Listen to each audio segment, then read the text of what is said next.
What am I meant to say? Oh, yeah. I don't know. Hello, welcome. Hi. How are you? Mark Tinley, of course, sound designer, sound artist, creative thinker, and doing a lot of video digitizing at the moment. I hear. I'm well, yeah, theoretically. I've discovered that domestic video players play VHS tapes by looking at the time code in a very broad way, and they blur everything. So trying to get better quality, I bought a broadcast machine, and now I've discovered that they drop frames left, right, and center, and you get lines going up and down the screen and all sorts of stuff.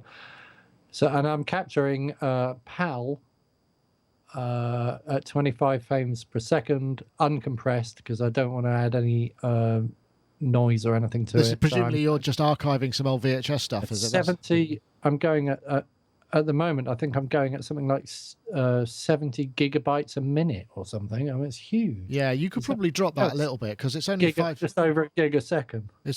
Oh, really? That sounds a bit high to me, to be honest. Just purely because... Well, I'm not compressing it at all, but it looks truly awful, because the thing that's capturing it just drops frames left, right, and center. So I'm getting all flashes and things going across the screen. So I've ordered a time-based corrector to fix that. And I've got a new computer to do it, and I've ordered 70 terabytes of hard drives. Wow. To Big do project. it, to capture all this stuff. So yeah, it's not an easy project. It's off to a very slow and kind of difficult start. I'm really wrestling with that, actually. I just assumed I'd just plug this stuff together and it would just go.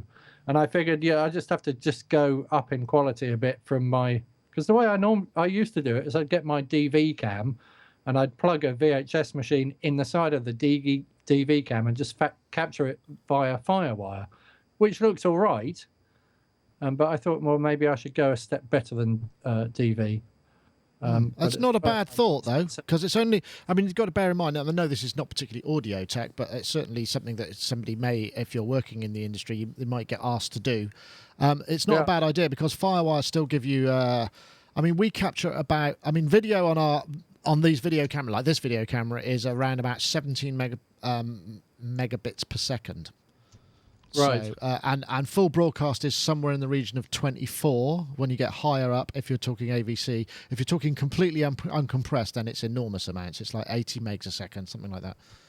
Yeah, I'm going for 8-bit YUV uncompressed. And then I thought, oh, maybe I should go for 10-bit. And then I discovered that the only people who use 10-bit are people who are shooting blockbuster movies. And yeah. I thought, actually, since it's coming off VHS, it probably doesn't matter. No. And then if it's VHS, it won't actually have that higher colour space anyway, to be honest. No. The thing defaults to capturing the audio at 32-bit. And I'm capturing analog VHS audio, and it's trying to capture it at 32-bit. So I've restrained it a bit, and wow. I thought 16 bits is definitely enough for capturing analog. Well, there we go. So it's like cassette, isn't it? It's as good quality as an audio cassette, basically. Even the SVHS stuff sounds horrible, but yeah. Anyway, it's good. It's all good fun. It's a good. It's nice to have a challenge in life. It's a new challenge. Yeah, exactly. I completely. Much like one of my challenges at the moment, because as you know, I've just had this Behringer X Air 32. And I've been trying to think of ways that I can just sort of jam synths into my world and just play.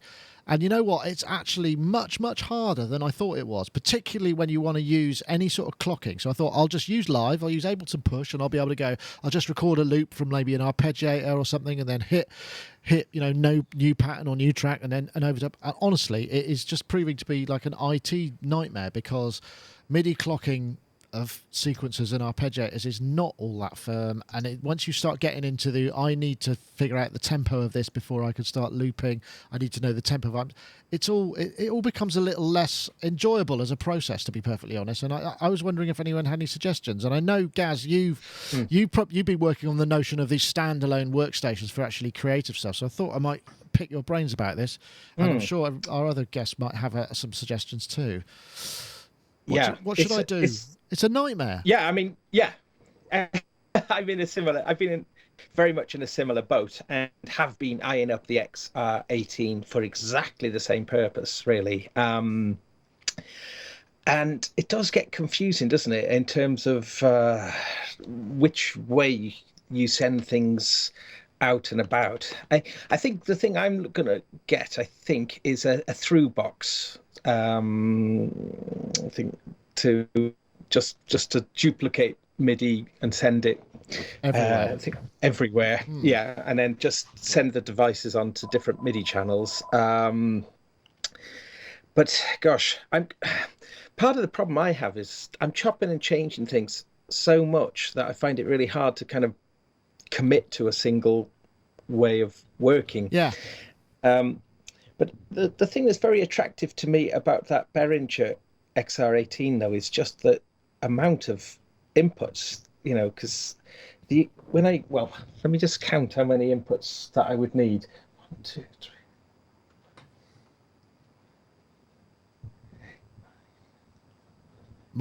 More than it's got, I'm imagining. Yeah, at least 16. So yeah, so that's got 18 inputs, hasn't it? And yeah, and it's got 18 I/O as well as on USB, so you can route things all over the place. But that's not really my problem. Is more to do with the fact that I just want to. Oh, this is good, right? I want to play that, loop it, and get on. But as soon as if you start with nothing, like no tempo or anything, and I've got the sequencer running, say, in the sub 37, and I go, oh yeah, this is nice, I've got a bit of effects going. I go, right, record that, now overdub. It's just like, hold on, I need to stop, I need to get the clock sorted out, I need to make sure that the clock is working, and then it's just gone. Everything's gone, and it really is quite frustrating because in many ways I'm looking to get off grid and simplify my whole creative process so that I can just sort of record what's in here into a computer with a minimum amount of stuff in the way, and that I never thought I'd be doing this because I'm editor of a music technology site. I should be able to do this. I've been working in the DAW for many years, and I'm used to the grid. But I don't want drums, and I don't want that side of things. Really. Yes, in Ableton Live though, you can set any clip to be like a master. That would be the tempo master. So if you did record something, and then everything else, then I think I'd have to just check on that. But that's interesting. I don't know if that's accessible via push, but I'm looking at sort of alternative ways as well. I know, Rich, I don't know if because you've played a few little ditties and bits and bobs that you've done with the iPad and stuff. I mean, it's interesting that if you have to start with this sort of tempo and decide if you're going to use drums, if you're noodling, what do you do? And then you think, well, actually, I want to maybe formalize that a bit more. Is there a kind of tried and tested method that you use for that kind of workflow? Yes, but I'm sorry. I got it. Yeah. All right. It doesn't necessarily involve this sort of synchronization issues you're discussing because my stuff tends to work in the box mostly. Right. So I'm not synchronizing clocks outside of that box very often to what's going on in the box. And typically if I am and I experience any kind of issues with it at all, I'll just print whatever it is and grid it that way as audio. So because I don't want to spend a lot of time like you troubleshooting why it's not syncing up as perfectly as I'd like. I just like to get the thing in and get it synced up. And I think that's right. That works very well with a single instrument. Maybe, or maybe you've got physically more than one instrument you're playing simultaneously and you can record multiple audio streams. That's no problem. But if you sort of go, actually, now I want to overdub on that, it all starts to get, now I need to get over. I suppose if you're working in a loop rather than in a continuous take, which might be something that you would do more of as you're, more of a, less of a maybe a pattern-based guy, more of a you have more playing ability than I do, I suspect, in that sense. Yeah, but I take a long time to get the part right too. I mean, just like everybody else, it's not like I sit down and they just come pouring out of me perfectly the first time every time. What? No, say it's not true, Rich. No, it's true. But the point is, from a creative standpoint, you establish some form of a workable tempo, whether it turns out to be your final tempo or not. You some sort of rhythmic basis, whatever it needs to be. If you're not sure about whether or not it should be drums, and assuming it's not a string quartet being played freely, then you work to some kind of tempo as you develop the most primary section of your piece, hopefully first, and then you move on to the other sections. I mean, it's sort of at that point writes itself. If you can establish the first section as being Where something you start, yeah. cool, Yeah. and then you try to find a second section that's cool, and you decide their relative relationships with each other, and you try it various ways, and you pull things out, and you try building it different ways, and then you add a third section. You write an intro. Next thing you know, you need a bridge, and pretty soon you have a song. That's true. I suppose what I'm trying to do is not do that, and I don't know how to work without doing that. If that seems a bit weird, maybe it's too freeform. I don't know. Gaz, sorry, yes. Well, I'm running the sync pulse for a lot of what I'm doing. So using the Volkers and actually the little pocket operators and the Korg SQ1, they're all great for. So the pulse is always going. So when you noodle on things, it always stays in sync. Right. And the way I've got it working is I've got it all going into this little Allen and Heath desk, and then that's USB'd into an iPad. And you just catch it. Loopy. Right. Yeah, and then it's got a little record button. So I mean, it's only a stereo USB desk, that is. So I'm only just pressing in the record button for one element at a time. But what's quite nice is everything is running. I've got everything running. But okay. So then what you do is when you've got one loop running and you want to overdub something else, presumably you're monitoring that loop through the USB desk as well. Yeah. So then what happens? Don't you get sound on sound? You need busing for that to then occur, so that you don't over-record, you record over it again, if you see what I mean. Yeah, I mean, it works quite well. I mean, Loopy has only got 12 stereo loops that you can use. But yeah, I mean, I don't know. I think it's quite a nice way of working because I'll set it off. Everything starts running, so I get my basic idea on the go, and then I think, okay, because like things like the Volkers, for instance, you're just dealing with a 1-bar loop, and that gets boring and repetitive very quickly. So what will happen is I've got everything going on. I say maybe knock the Volker bass channel into record, and then I'll just spend, I don't know, maybe 16 bars making tinkering, yeah. and then I'll just stop that, and it'll just start playing back from Loopy, and then I'll go on to another of the devices, pop that into record, start tinkering with that for right, and then you build it up that way. That's interesting. I did think about Loopy, and one thing I would say is, like I said, the only problem is I don't have any spare iPads here at the moment, but the X-Air does actually give you 18 I/O just plugged directly into the iPad, so it works that way. Mark, how about you? I mean, you know, when you're presumably, I know you're a fan of speedy workflows and just getting the idea out there. I mean, you work in sort of traditional DAW sets. Do you start with a rhythm and then kind of work to that tempo, or do you like to be a bit more freeform to begin with? I usually start bashing something out on a guitar, and then I might record it into my phone, and then I send the audio file to myself and either stick it in Logic, but more often now I'm going into Ableton because it's quicker to just put markers in things and drag them around as loops. But I don't think I ever really think outside of about probably 8-bar sections, so I tend to record everything in chunks. So I don't know how I would solve your problem, because you want to take things that are really long, don't you, and then have the next thing in sync somehow. And I just kind of I overlay things in my head and think about how they're going to work together, and then I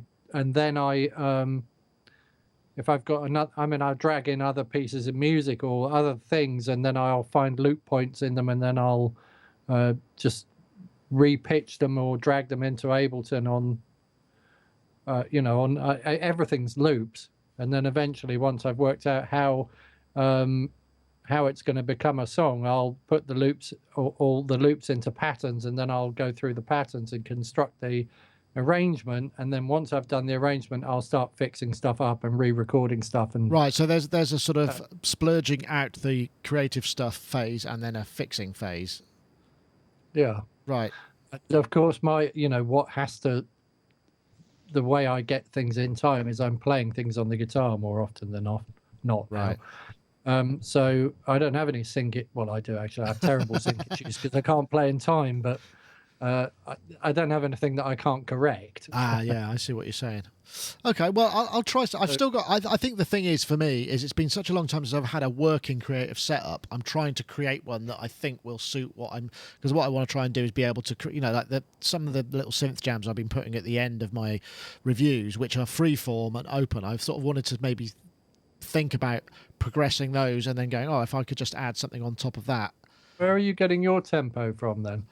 Well, quite often it's an LFO or it's just an arpeggiator or something. I don't know how many BPM it is without.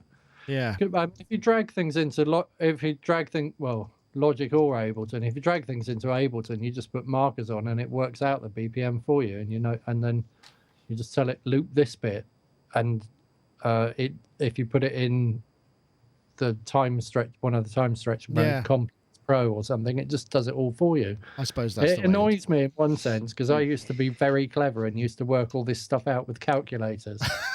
People would go, how on earth did you do that? And I go, it's obvious. The sample rate's 44,100 and it's so many bits.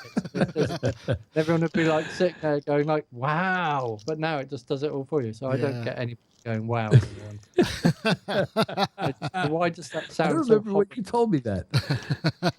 It's awesome, isn't it? I remember the days when you had your own special little piece of paper which had your delay times in milliseconds that you whip out and go, I think I'll try this one in. Yeah, it's funny, isn't it? Now that obviously time division, but that's if you're you need to be working on the grid for that to happen. I sort of don't want to work on the grid, and I think that's partly my problem, really. Well, you can do that. But you got to spend a long time tempo mapping after that. Yeah, which can be done. But the problem with piling things on top of tracks that are not performed at least reasonably to a consistent tempo is the discrepancies become more obvious the more people pile onto them. What makes the discrepancies cool is the way they interact with each other in real time when there are multiple people playing. But when you have, say, one person playing a piano part, which has various tempo fluctuations along the way, and you map all those tempo fluctuations and you start tracking things on top of where those occurred, the fluctuations become more glaring. There's nothing to counterbalance them. They don't exist in a context where there's tension. You know what I'm saying? Like I Feel Love. I Feel Love is like that. I suppose it doesn't have many parts, but if you listen to the hi-hat in the 12-inch version, it's horrendous. It goes like about half a beat off. Well, it's the vibe, isn't it? That's what I'm looking for. I'm looking for the vibe. But anyway... No, you can do that, but it's... Yeah, I suppose so. There's some warnings there. It depends on what you want to do it for. Yeah. Like I do certain things as exercises and certain things as what they used to call in the classical world etudes, and certain other things as working towards a finished piece of music. And the etudes are sort of meant for me to be working out things, technical issues or musical issues that I want to express that may not have anything to do with some larger context pop song concept. And then when it comes time to earn a living, I sit down to write I try to sit down and write a song. Right. Well, I'll check that. Peter Sometimes... Chicago in the chat room says, Sync Gen 2. Can I review this? That sounds like it might be something I need to check out. And there are various boxes that allow you to sync all of this stuff up, I suppose. And so, maybe I need to look into that because I find it it becomes IT and less. I've got one last thing to say about this. Well, one is that I've got two last things to say about this. One of them is like with Rich, I do a lot of what Rich does, which is like mucking around with stuff, experimenting, just trying to see what happens when I do this with this. And I've got hundreds of so-called songs. They're not songs, ideas like that, which I should really throw away because they're like sketches, I suppose, and they don't mean anything to anyone but me. But then further down the line, somebody will go to, is it possible to do blah, blah, blah? And I go, when I was experimenting with that thing, I know that if I do this and this, then I can try that and I will, use one of those experiments in a later context and it'll be useful for something. And then the other thing I want to say is, do you really need to overdub as many things as you think you need to overdub? Because if you're experimenting with synths and you're making experimental synth music, and you've got a layer of stuff going on. I remember when I first started doing stuff, that I had an SH-101, a drum machine, an electric guitar, and me singing. And I used to construct lots of stuff with harmonies, backing vocals, and then the SH-101 was my bass line. The guitar played the lead, and maybe I played a fretless bass as well, actually. And the drum machine was fairly simple, and it sounded really good. And now I just keep layering stuff on top of stuff, on top of stuff, on top of stuff. And it doesn't do anything for the music. It kind of just turns into a dirge. Well, maybe dirge is what I'm looking for. Maybe you're closer, but maybe you're closer than you think with your starting point. Yeah, that's your end point, and you don't need to layer as many things. Yeah, maybe you're right there. I was thinking of an analogy though, of like going to the computer is a little bit like a condom. Putting a condom on is a passion killer. The moment gets disturbed, and I agree, actually. Yes, that whole thing of trying to, I've got the thing running in my head. I'm strumming on the guitar. I've got like this whole vibe going, and then trying to find the tempo by tapping on a bloody mouse button. Like, I'm getting there. Yeah, I think I've got the tempo now. The moment you put it in the computer, it becomes much less fluid, and then the ideas start to disappear because there's too many options in the computer sometimes, and I get sidetracked. I think, Gaz, you just caused Puddles to spill the tea, whoever that is. Yes. Anyway, well, let's move on. I think, actually, that's taken us to a fine point, perhaps talk about our sponsors and bring the competition results. So let's go. If I press the button, the ad usually plays, but sometimes it takes a while to get going. As in today. Here we go. iZotope Ozone 6.1, as we know, the latest update to iZotope's well, it's a sort of a world-class mastering suite. You've got key features of equalizer, dynamics, maximizer, exciter, imager, post-equalizer, dither, and dynamic EQ, which is advanced only. Harness the sonic texture of classic analog gear, even deeper digital control to make smarter mix decisions, aided by robust visual feedback throughout the modules, and you can achieve authentic sounds at any genre with a comprehensive bank of presets. And in fact, there's loads and loads of tutorials on ways to use iZotope Ozone 6.1. Really worth checking out. And as ever, comes with a 10-day free trial. iZotope.com/ozone is the place to do it. And of course, we have a competition. But first, we should get to the results of last week. Last week, we asked you to tweet the hashtags ProMastering and Ozone 6. And we picked a winner this week. The winner is, we had a lot of people entering last week, actually. I think maybe because it was a switch over to a new product or something like that, but quite a bumper entries. Anyway, the winner is called Ian J. Cole, and he's got the Twitter handle at Ian J. Cole, all one word.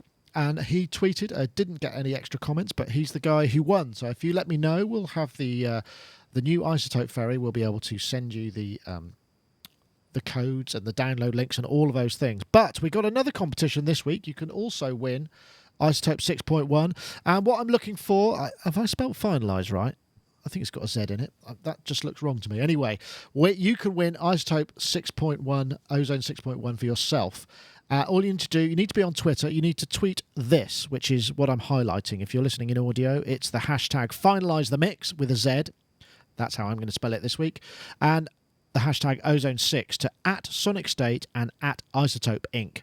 And we will monitor the Twitter sphere and then pick a winner from the search results that we find via random number generator. So the winner will win Ozone 6.1. So once again, we thank iZotope for sponsoring the show. Right, let's have a look now. This is cool. Now, this is a video posted by Apogee, and this is... Let me see if I can get this going. So this is... I might maybe not make this. I should probably do that. This is Bob Clearmountain in the studio. And Matt Chamberlain playing the drums. This is the Glyn Johns method. He's using an Apogee quartet, which is hence it's on the Apogee site. Now for this configuration, we have a bigger kit. It's more like a 70s rock kit, sort of in the vibe of John Bonham from Led Zeppelin. We have 4 mics instead of 2 mics this time because we're recording an Apogee quartet. To start with, I'm actually using a system that I've read about that a friend of mine, Glyn Johns, used to use in the 60s and the 70s for Led Zeppelin and the Who and the Rolling Stones and people like that. And he was one of those guys that when I was a kid, I wanted to be him, or I wanted to meet him, and I wanted to understand what he did.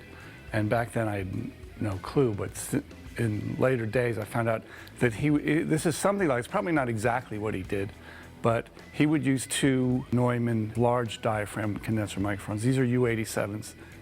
And I've actually measured the distance between the diaphragm and the rack tom.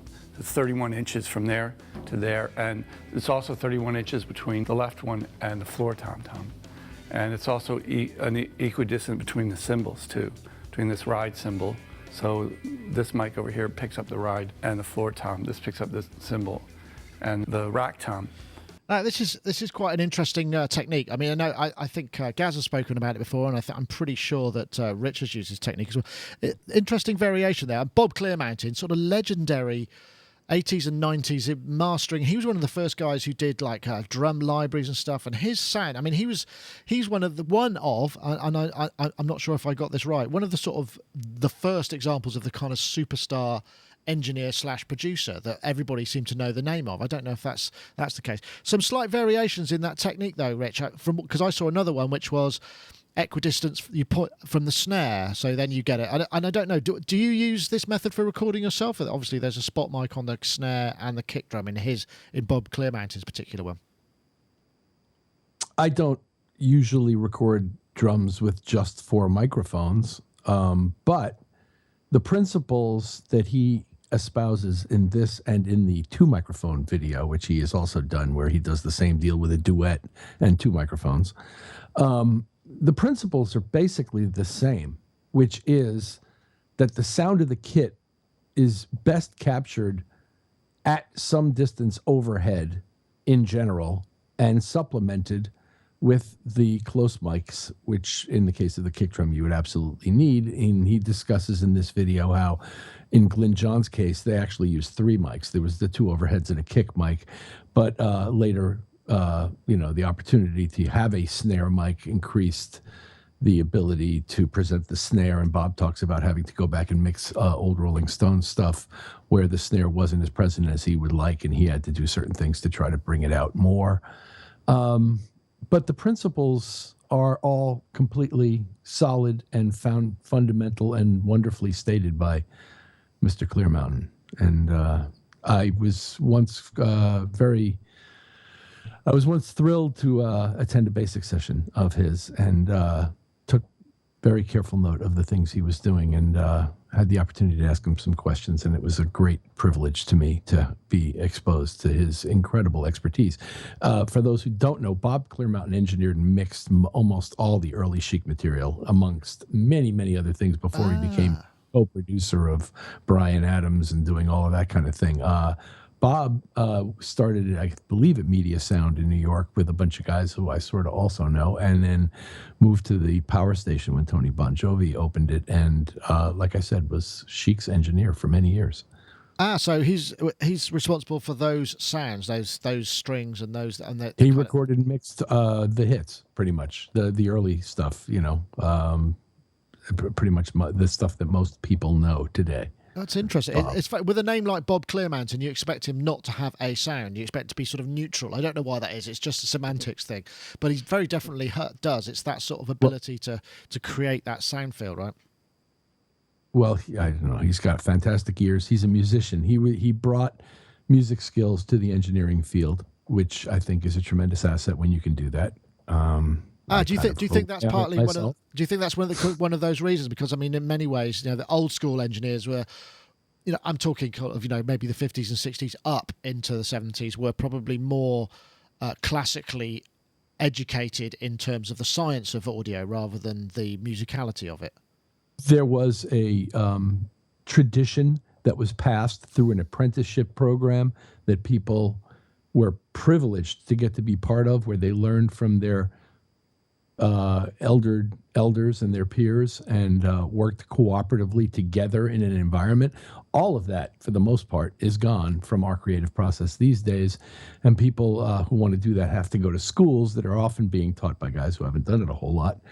And It's true. Yeah.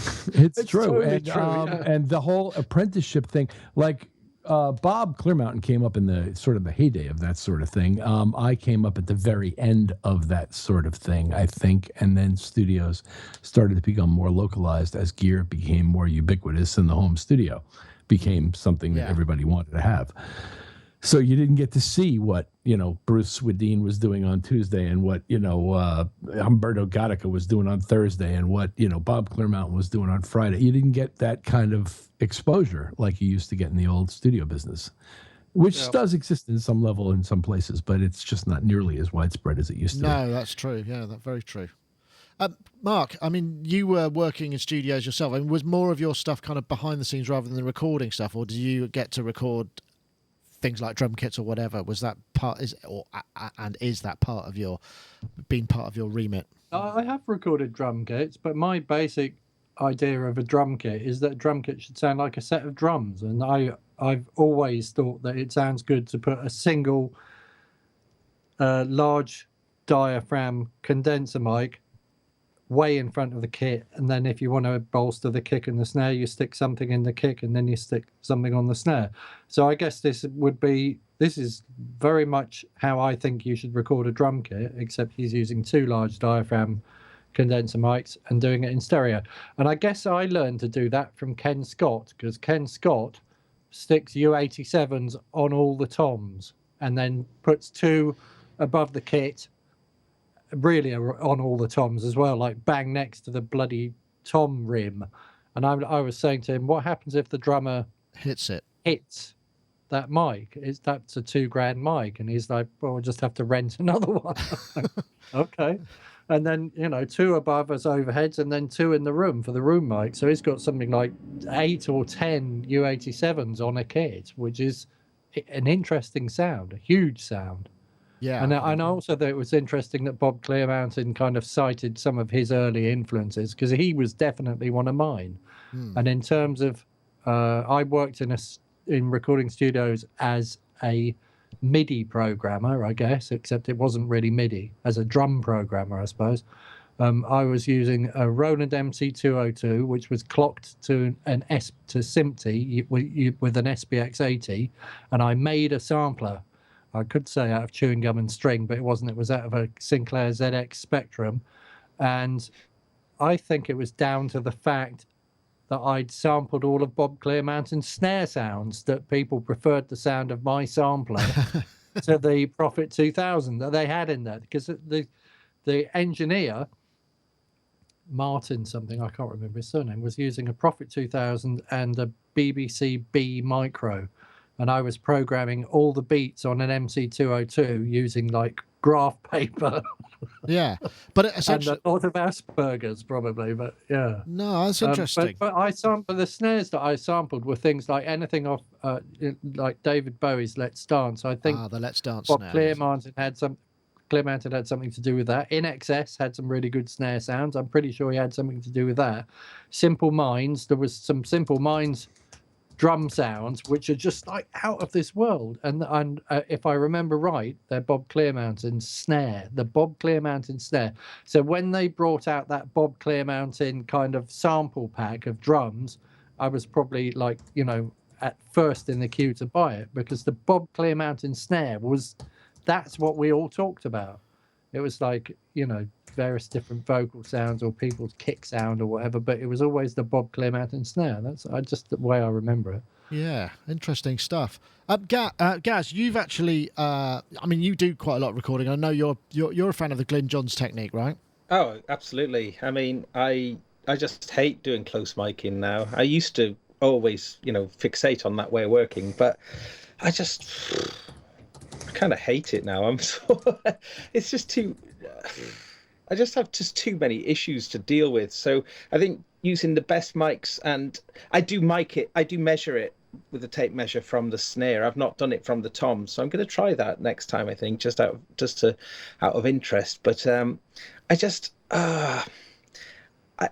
think there's so many decisions and so many things going on in a mix that just to have multiple mic'd drums just adds to the dilemmas and confusion, really. And sometimes, and for some material, you do need that close mic sound, but I just love early 70s stuff. It's my favorite stuff, and I love the way drums sound. Yeah, That's absolutely. what I aspire to try and do. And I'll tend to do just a 3 mic or even 2 mics as well. I just like a single overhead and a kick drum. It's just like, you can make the drums so fat and so full and satisfying. And how would you treat those mics? I mean, because obviously with a multi-mic kit, you tend to compress the room mics or whatever you may do. How would you then process those mics? Parallel compression on on both mics, really. And just try and, I'll squeeze it a lot with the compression and then use a blend of that to try and find the sweet spot. But I mean, as I say, I listen to the Glyn Johns, the tracks, for instance, that, maybe Glyn Johns has worked on, and it still is the sound that makes me excited. I think it's the listener doesn't hear the drums. The listener hears the drums just in one hit, really, and when you've got multiple mics, you're given a really confused image to the listener. It's not just that, though. You're shrinking their entire worldview. Because if you think about the electrical distance between things, electricity travels like in an instant. There's no time for it getting from the end of the microphone to the tape, or no, hang on, we don't use tape. From the end of the microphone to the digital audio workstation. There's no time delay in that. But if I stand in a room, there's a huge time delay between the snare and the toms and all those things, depending on how big the kit is. I mean, if it's like gongs and things, then, but I mean, basically you're taking the physical size of the kit and it's like going, squashing it into this tiny little space because of that. So unless you deliberately put delays on things to try and open the size of that thing out, which is what I've watched a lot of engineers tend to like put little tiny delays on things and try and recreate a sense of stereo space. But if you don't do that, you just end up with a tiny sounding little kit. Interesting. Well, if you employ the principles whereby the more distant mics, like the overhead mics, which can't be that far away, and a couple of close mics, like a kick and a snare, are basically running your sound, and everything else you've got, a hi-hat mic, a tom-tom mic, anything else you set up, is a spot mic to be used as sparingly as possible, more to localize the sound of that item in the stereo space than specifically to provide the tone on which you're going to rely to present that sound. Because what you really want to present when you're recording something is the air around the thing more than the thing. Oh, and okay. to speak to Mark's point, you never put your ear that close to a drum. You never put your ear that close to a cymbal. Things don't sound like that. So the reason you're using them is to create a hyper reality, and you use them as sparingly as possible in order to exaggerate that hyper reality without losing the depth that you've so carefully honed in the overhead relationship to the kick mic, especially as regards phase.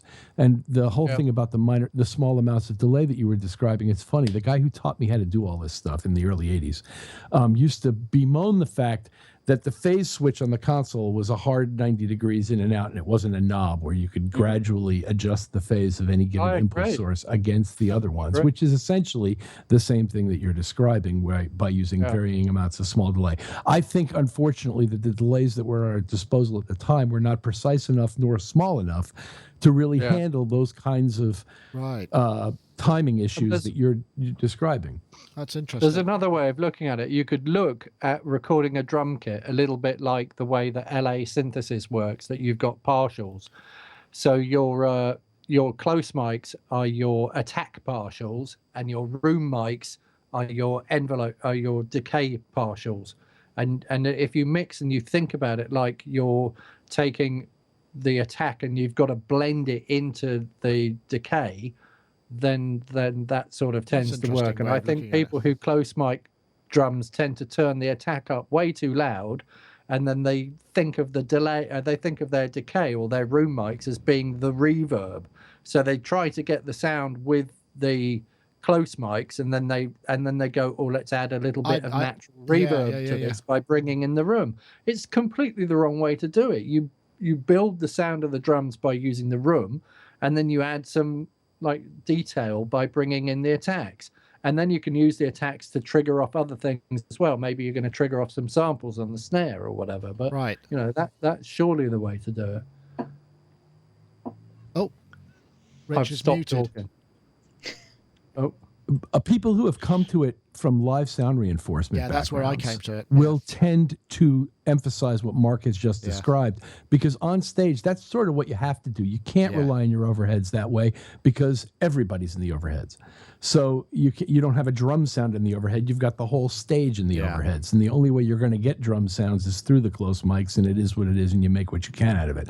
So guys who approach it the way Mark is just describing quite often came to it from a live sound reinforcement background, where that's sort of just what you had to do. Yeah, no, I know that's I'm totally guilty about that. Incidentally, Rich, I think you just caused a lot of people to have a drink in the chat room there. I think there's the Rich's mic is muted game.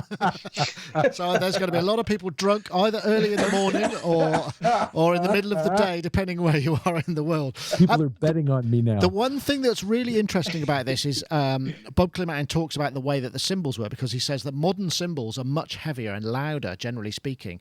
So what they did is they tape up the cymbals a little bit so that they're not quite as loud. So the hi-hat isn't quite as loud in the kit. So you get a balance. So you're talking about mechanical positioning, mechanical damping, those sort of things, which is really interesting as well. So I think the balance of the kit is what is also, because presumably the kit that you require for a studio session where you're maybe miking in overheads is different to the one that you would require for a live kit, where maybe the cymbals need to be either louder or have a purer fundamental for the ride or whatever it may be. So that's really interesting. I don't know whether that's a valid point, but sorry. Another thing. I'm sorry, Mark.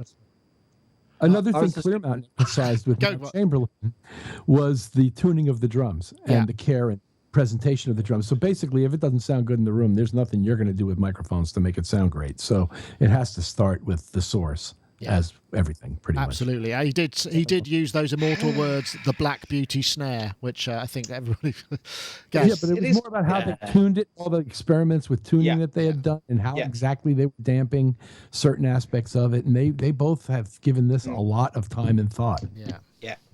That's what we want. A lot of people use in the recordings these days, they don't really care about it. They close mic everything, and then they use drum replacement tools afterwards.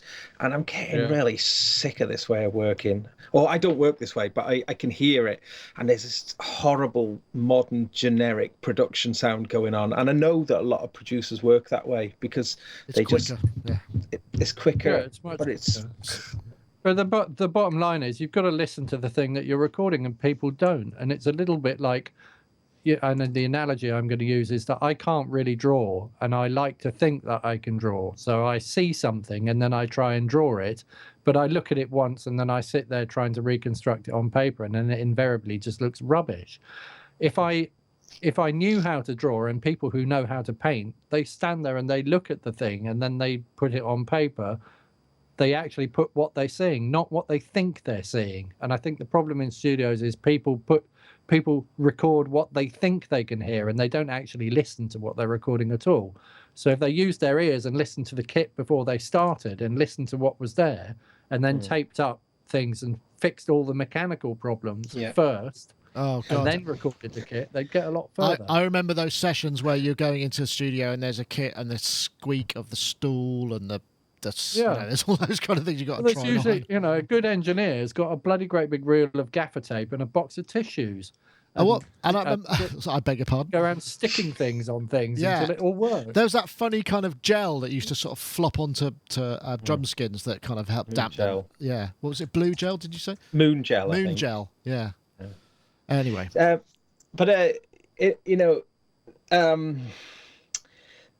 Like, I completely agree with what Rich was saying and the thing in that video about getting the drums tuned right and actually getting the drums to sound right in the room might involve moving the drums moving the drums around to find where those particular drums sound best in that room. There's a really cool book called Mixing with Your Mind by a guy called Stav. He was George Martin's engineer. It's a brilliant book. It's full of really interesting ideas, and he advocates the floor tom method as a way to position the drum kit. And what that means is you just simply walk around the room banging away on the floor tom. There we go. Mixingwithyourmind.com. That's the one. Yeah, it's a great book, that. And you hit the floor tom and you walk around and you listen to where the floor tom sounds really great, where it sounds thick and full, and it sounds, and it's amazing because you move it. His reasoning is if you position your drum kit around where the floor tom sounds best, it'll generally sound pretty good. That's quite a good way of position, choosing a starting point. His other thing, which I think is really cool, that's influenced me a lot, is this idea that he keeps pushing this idea that we tend to think that a microphone is like a camera that you position it and it sees the sound, but he uses the analogy that a microphone is more like a pipette sampling the sound at that position rather than pointing it. And so you can sort of, like, if you take the theory that it's a camera, and I think a lot of people, I think it's more natural to approach it like a camera, that you point the mic like a camera and that therefore it's filming the sound. But if you think about it as a pipette sampling the air, because of the way that the sound isn't just coming from the source, it's reacting to the room, so sampling the air, I think it's just a very good way of creating that difference. And and it does mean go to the ears rather than the eyes. And the camera analogy tends to favour, it looks like it's in the right place. I see what you mean. That's a really good idea. And I think the thing is, when you're starting a recording session, unless you do have that kind of experience and time on your hands, one tends to be a bit rushed in that, because you sort of know more often than not the drums are the things that tend to be the largest amount of time to set up and get all right and all of those things. And I guess there's an aspect of kind of rushing. And I think we've talked about this before, where people using sort of drum replacement techniques just go, well, that's fine, it'll go over there because everybody else will fit around it. We'll replace them anyway. It doesn't matter, and that's kind of my favorite formula for recording drums, if I had to record drums, is to ask the studio assistant what they think needs to happen to make it sound good, because invariably they've worked in that studio a lot. They've seen all the different methods and they know far more about it than I do. Yeah, well, it was the same when I was doing live sound. You just kind of go, well, you work here. What should I do? Yeah, why don't you? If you just do the line check, I'll do the when I know the delays need to go and all that sort of thing. Although it doesn't make sense, though, doesn't it? Only works in clubs of a certain size. You don't get that. Usually, what happens now is if you go to a small venue, there really isn't the engineer there hanging about because they don't want to pay him. So it'll be the mics are in there. This is the key to the mixing desk, or you bring your own stuff in, and there you go. But fascinating stuff. I think the chat room have responded well to that. Thank you very much for that brain dump from you all. Now for something completely different.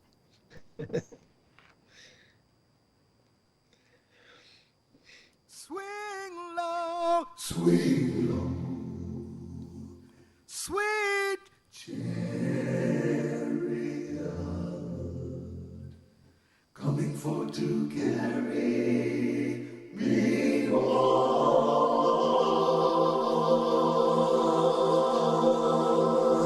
Swing low, sweet chariot, coming for to carry me.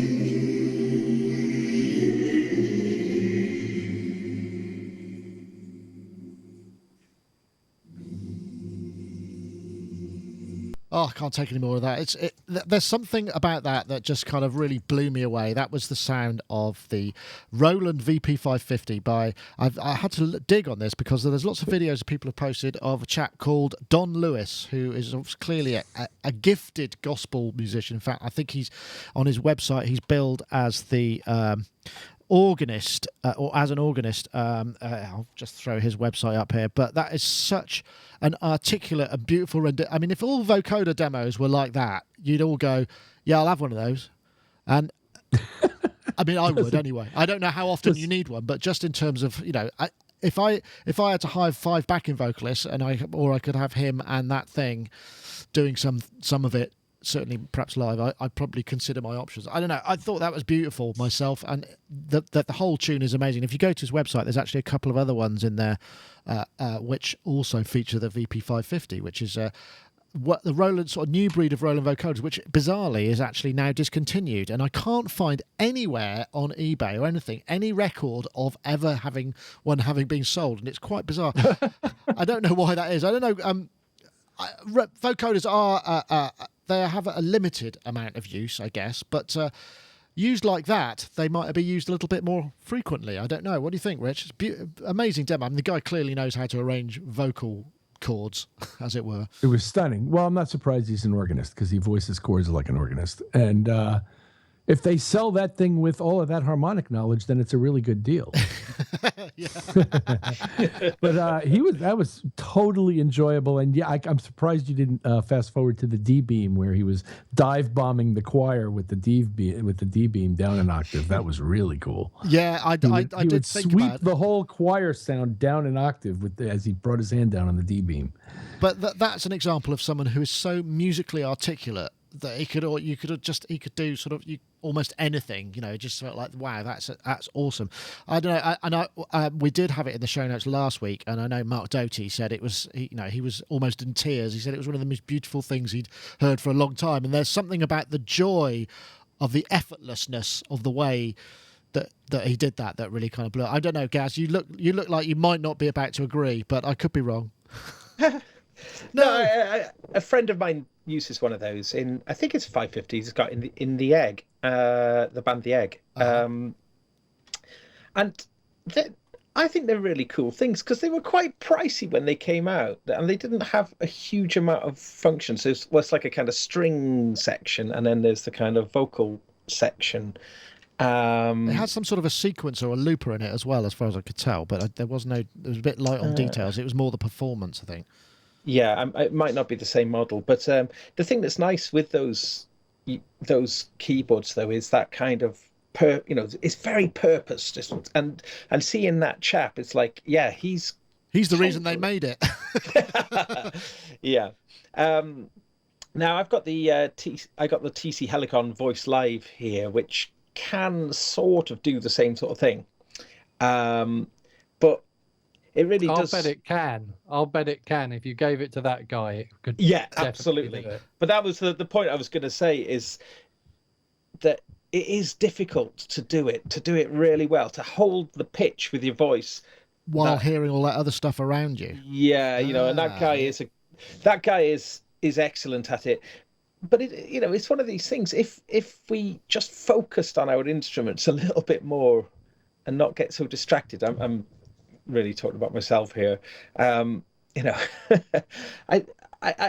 always achieving a certain level of competence, or maybe a low level of competence, perhaps, with some of this equipment, and its potential is so amazing. And seeing that guy, I'm just going, I'm gonna be going on my little Dubry later and see if you can come up with some of that sort of stuff. Yeah, but he's obviously really, really, really good at it, and I think he probably has practiced a lot. Oh yes, I'm sure. And what's interesting is the other demos that you see of vocoders, generally speaking, are very generic, and that's the first one I've seen that. I found the product page. They've still got a product page for it, but sadly, there's no 128 voice polyphony. There's just no sign of it anywhere, and I don't know whether it was a. I seem to remember seeing. I think there was a chap called Ed Diaz, who's one of the Roland guys. He's currently doing some stuff on the JDXI and sort of beats and bass lines with a R&B artist, kind of more informal kind of video that Roland are doing. But yeah, it's great. Mark is coming in there. I would hazard a guess, and it's probably a pretty good guess, that this piece of technology is going to be exactly the same as the VC2 vocal designer that's in the V-Synth, because it sounds a bit like it. There's a slight anomaly on the edge of the retuned sounds that sounds really similar to that vocal designer. And it says on there, doesn't it? If you look at your product page that you've just found, it says vocal designer 7 tones. So I'm guessing that, or it's almost yes. certainly going to be the same as what's in the V-Synth XT, which is the rack-mounted version of the V-Synth. The V-Synth came with a card called a VC2 vocal designer, and you could plug this PCM CIA card in the back of the V-Synth, switch it off, switch it back on again, hold down a button, and it would turn into pretty much the same as this vocoder. It turned it into a vocoder. So I'm guessing it's probably the same thing. So if you can't find a VP550, maybe it's okay. So there might be something else. Getting a rack-mounted, the rack-mounted V-Synth. With a MIDI input. Gaz, does the TC Helicon stuff take a MIDI input? How many voices does it do though? It does. It can do 4-part harmony, but each of those voices can be like a choir voice, which can be 4 parts, but in the same note. So essentially, it sounds like I think it's 16 people. It can sound like singing, but as a 4-part harmony. Ah, right. And each of those 4, they could be different. You could have 2 women and 2 men. Okay, so you can voice it. So Andy Keys in the chat room. Welcome. If you haven't seen Andy Keys, you could check out Synth Jam on Instagram. He is a source and a font of very much breaking news quite often. The current one is the VP770. Which looks a bit more substantial. I wonder what that's going to cost. Let's have a look. Roland VP770.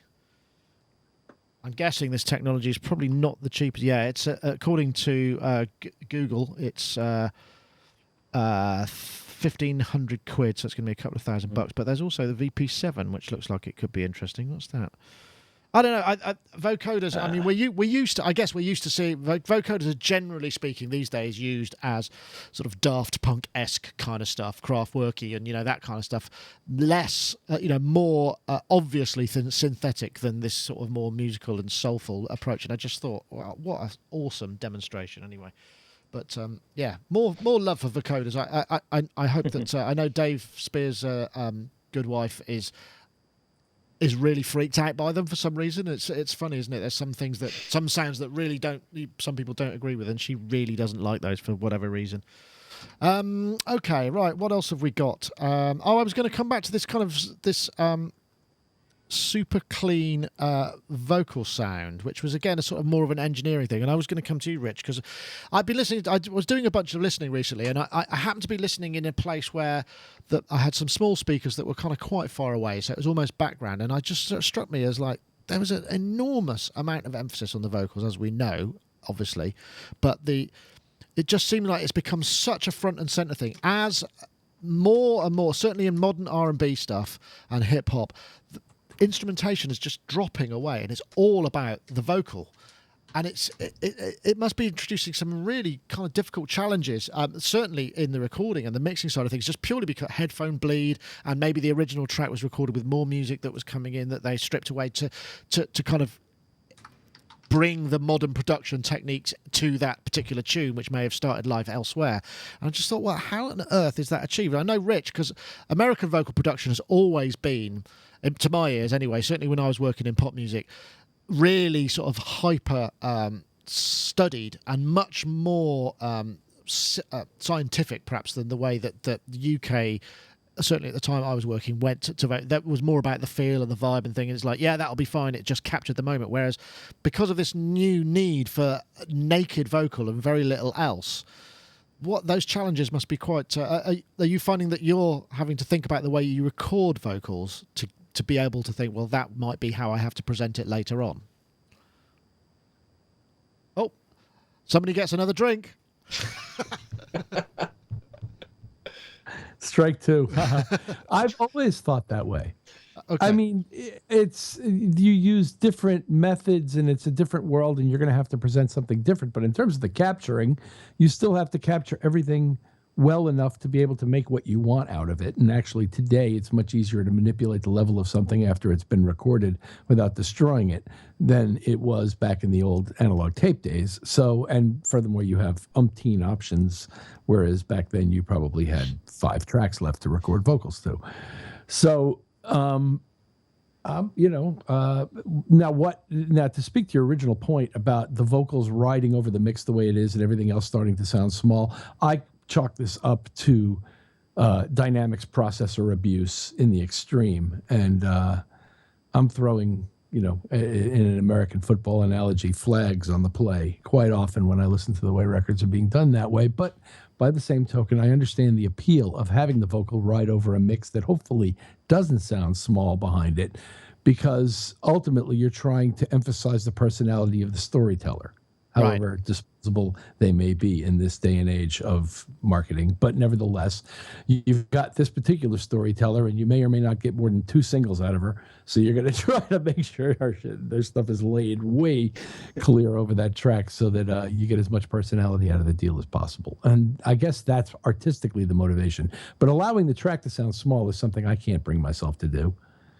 It's interesting, though, the way that except you want to do it as a dynamic contrast. In other words, where you're striving to create that dynamic contrast. But I mean, just as a point of, order, you don't want the chorus to show up and the whole track set, the band sounds like, tiny and the voice is the whole deal. It can't be. It's interesting you say that. I mean, I also recall some of the extreme process, because I remember first time I think I went to a studio, worked with an engineer who was EQing stuff. I was really surprised at how much processing went on the vocal. Maybe the massive emphasis there is on sort of super air top end around things, which you hear a lot. It's probably coming down because obviously as you kind of get the MP3 sample rates, you're not hearing the 15K, so you have to do it at 6K or whatever.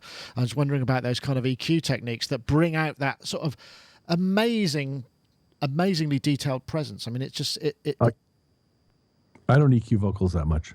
Right. I mean, maybe after they're recorded, but certainly not on the way in. Oh no, I wouldn't suggest on the way in. You've got a good singer and a good microphone. Sure. But yes, you often have to brighten up vocals to speak over that cacophonous mess you've got underneath them. Just what you have to do. Yeah. Do you think that the mixing has changed in that respect? Pushed it up, the vocal has everything to be... about mixing has changed. A friend of mine once characterized it as, in the old days, it was nothing louder than anything else, and now it's everything louder than everything else. Oh, that's an interesting idea. Yeah, I think so. Everything has got to sound loud now. I mean, we've been talking about that now for decades, but it's just to an extreme now where everybody's got huge squash tools that they use, to try to be louder and louder and louder. I know, Gaz. Average levels. Yeah. Sorry. No, it's all right. I know, Gaz, you've had a few dabblings with pop production in the past. I mean, do you find that the pressure to make that vocal as front and center as it possibly can be is difficult to achieve? I mean, it's because those the different set of maybe what you would feel or emotionally for something, you have to treat it differently and go, well, actually, this needs to be done this way for this purpose. Well, I mean, with pop music, you can totally make the backing all around the vocal. You can your whole approach to the backing can be, the vocal is in charge. If you're recording a band and that band is used to sort of playing loud, that vocalist is normally just about heard, in their rehearsal rooms and everything. That vocal's just about heard. So the whole dynamic of the sound of that band is working to the vocal, giving it some room. Well, or not. Well, if you're producing a band rather than pop, then each of those band members wants to be featured, and it wants to sort of resemble the band playing live, I guess. Whereas with pop music, you just don't have the same political issues. You really can just sort of adjust everything to give the vocal its full priority. And when I've done with the pop music, when it comes to mixing, the mixing process tends to be just taking things away, and creating as much, making the vocal have as much space as possible. And because you're not having to keep those band members. Well, I'm talking about produced pop. That's interesting. So creating it's a reductive process. Yeah, reductive process, and you don't, that because the in pop music, the vocal and the melody, the hooks is so paramount. It's such a different discipline to working within rock music or, band world maybe. So and I just tend to push things out in pop music to the sides, acoustic guitars, whatever, hard panned, just getting the bass really thick and big, and then the vocal sitting on top of that, and I like it. I like mixing pop, actually. I think it's really good fun. It's quite challenging, I think. Yeah, Mark, what are your thoughts? I mean, one of the things for me is with all of this technique. Obviously, the problem of then representing those records live, or those pieces live, where there is practically no supporting pitched instruments for the vocalist to work off, must be an absolute bloody nightmare. Even no matter how great a vocalist you are, you must have to create all sorts of kind of hidden guide tracks so that they can pitch. I mean, I know I've had to do that in the past for live stuff when it's a vocal and nothing, and people need to know where they're coming in. It's got to be easier with in-ear systems. Because you can send click track to a vocalist without anybody else knowing that that's happening, or a pitching note, that sort of stuff, or any of it. Yeah, so you can. I'm not sure that it's as much of a problem as it may at first appear to be.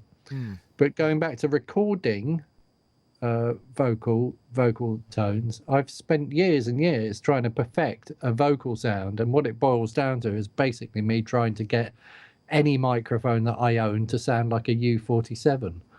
And I just remember in the 1980s when Adam and Seal had that hit, and then Seal went off to record various different things. I was working with this guy called Sean Chenery, who was also Seal's engineer. And we were listening to something, and I was like, wow, that sounds amazing. How do you get that vocal sound? And apparently Trevor Horn's idea of a vocal sound is to put a U87, I think, in a room and plug it into a desk and switch off all the EQ and record it, and that's it. And then to present it like that with no reverb. And I just think, I don't know, it never ceases to blow me away how much work you can do on something to make it sound better, and then invariably the thing you started off with was what sounded good in the first place. And the thing that sounds good in the first place, and the thing which I can't replicate, is Seal's voice. The fact that he can sing and he's got a lovely vocal tone, and I can't replicate that because I can't sing. There you go. I'm all right in a choir, but I'm not a solo vocalist, and I don't have that vocal tone. And then the same with, I'd forgotten all about that until recently, and the reason I've got this mic here is for this next little story. Is my friend Robin was she recorded some stuff, and she was doing something for Chelmsford community radio, and she got stuck. She asked me if I would edit something for her, and I said sure, send it over.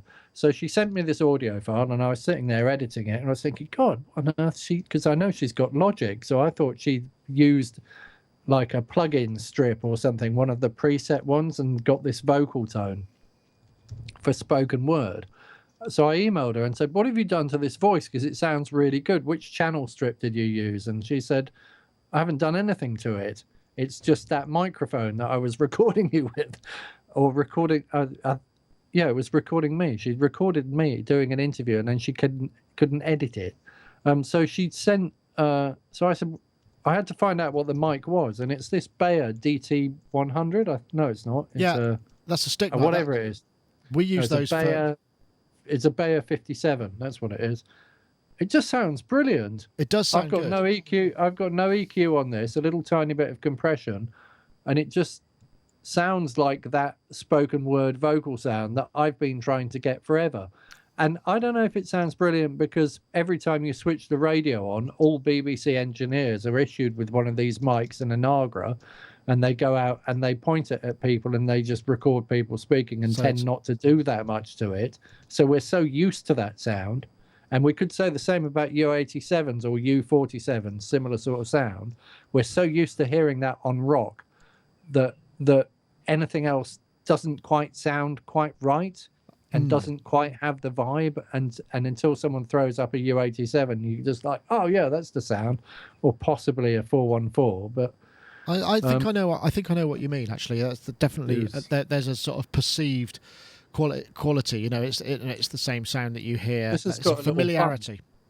It's a it's presence familiarity. We It's use like, we oh, use one of those. Oh, we have used one of those as a stick mic for our, because they're reporter mics, because they're thin enough. You put one of those kind of collars on. It's around here somewhere, and it definitely does sound good. Rich, there are a lot of boutique mic companies these days replicating early circuit designs and making really, really wonderful products that will compete with the kinds of microphones Mark is talking about. And I will tell you that in our studio, I have retired, at least for the moment, the U48 in favor of a recently purchased tube microphone that I found that is made entirely in this country by some guy who lives about, 100 miles from here.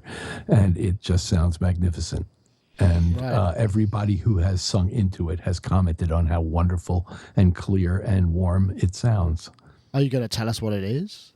Yeah, it's a Charter Oak 530A. I've heard of the Charter Oak stuff. Actually, I think I might have seen them at various trade shows. It's a wonderful sounding microphone, and it's not terribly expensive, and it comes in a beautiful case with a shock mount and a power supply and a cable, and it's beautiful. It's really nice, and it's, like I said, it's not. There's also a lot of rebranding of Chinese microphones that's going on by a lot of people, some of whom are my friends, and this ain't that. This is a really, really nicely made microphone. Huh. Those Chinese ones tend to be copies of various different AKG things, though, don't they? I mean, they're all. I got one over here that looks just like a U87 and doesn't. I think I tried it on a podcast once with you guys, and it just everybody was like, nah. I think the thing about that, I think you're right though, Mark. But the thing, because I went through a phase of trying a few mics, and that's why I ended up with this one, because it's the dynamic mic just sounds right for spoken word to my ears, and that's what we're used to hearing. Quite often does, and a condenser also tends to pick up a lot more of the air around the place, just because it's got a better frequency response, or whatever, because it's generally a larger diaphragm, maybe side address, whatever, so those are the sort of things that make a difference. I can't believe how late it is. We've been talking for a while, so it's probably time to wrap things up, but once again, thank you very much for your sort of collective brain dump there. It's been really fascinating, and I hope the chat room and our listeners have enjoyed it as much as I have. I'm sure they will. Remember, you can always leave a comment below and we'll get back to you. And if it's the first time you've seen this, subscribe. This sort of stuff happens every week. So once again, thank you. And also thanks again to our chat room. We had a lot of people in the chat room again this week. Very kind for you to give up your time. Nice to see Champ there. If you haven't seen, Champ did a great sort of Mesa video rap, which you can find on our Facebook page. I'm going to post it up onto YouTube soon. So anyway, thanks a lot. And I want to say, we'll start with you, Gaz. Thank you very much for joining us this week. It's been a pleasure as ever. Yeah, thank you. Yes, so people disappointed that I'm not displaying any new gadgets. Any new gadgets this week? Oh, well. You can't do it every week. Next week? Right, okay. Yeah. There's something incoming, so yeah. Ooh, fascinating. And I've got, I did order, I've got a Dreadbox Erebus supposed to be coming in June, because they're doing some modifications to it. And they want me to have the one that's been modified. But from what I've heard, lots of people are very excited about that. The oscillators on that just sound awesome. I look mean, it's a forward very to- simple, Yeah. simple device, but I just think the raw sound is fantastic. Well, I'm going to try it because we did post. Ed posted a fantastic kind of semi-modular. If you're not going to go Eurorack, try a semi-modular. And some of those, there were all sorts of headlines I could have used, and I went for the clean version. But there we go. Anyway, and also Mark Tinley, thank you very much for joining us and your hair. And yes, your mic does sound good. So thank you very much for using Yeah, it. it's a no-brainer, isn't it? If you can plug something in that sounds good every time without having to sit there for ages twisting EQs to try and make it sound good, then that's the mic to use. Absolutely, I would concur. I'm all full of philosophy and ideas today, aren't I? Yeah, excellent. That's what we want you here for. Anyway, and also Rich Hilton, thank you very much for joining us too. Been a pleasure to have your knowledge on those subjects. Always good to pick your brains on the recording and those kind of things. And I hope you have a great week coming up too. Thank you. Always a pleasure. Right, okay, well, that's it for this week. Thanks very much for watching. Remember, subscribe to the podcast. And again, if you want to enter the iZotope competition, you just need to tweet the hashtag finalise the mix with a Z and ozone6 to @SonicState and @iZotope Inc. Remember, there are 140 characters in a tweet, so you can put some other stuff in there too. We're happy to read it. Anyway, that's all for this week. Thank you very much. See you later.